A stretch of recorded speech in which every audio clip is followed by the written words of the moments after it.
अच्छा बोलती हूँ आप भी Good afternoon, sir, and hello to all my classmates. Well, the topic of my presentation is aggregate demand and aggregate supply.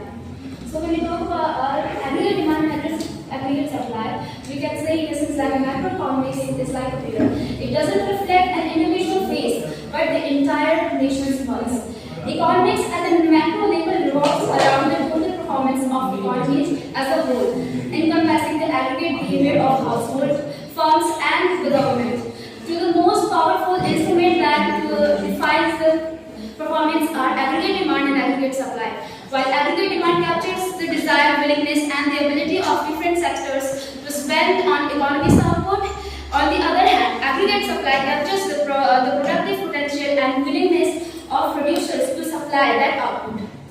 Simply put, aggregate demand reflects the economy's spending side, whereas the aggregate supply represents the producing sides. And their intersection determines the level of national income, employment, and the overall economic equilibrium.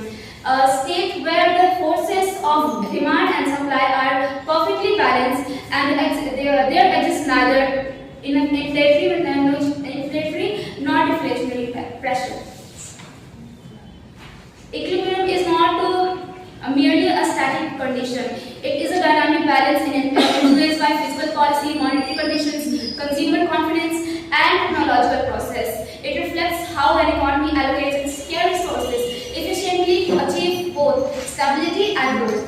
Thus, the study of aggregate demand and aggregate supply provides a comprehensive framework to understand fluctuations in economy, price level, and output, and performing the cornerstone of modern macroeconomics analysis. In essence, when demand inspires production and production satisfies demand, the economy breaks equilibrium and the heartbeats of prosperity. So, when we talk about the meaning of aggregate aggregate demand is not merely the sum of total expenditure, it is the collective heartbeat of an economy's spending power. In the realm of macroeconomics, aggregate demand reflects the total planned expenditure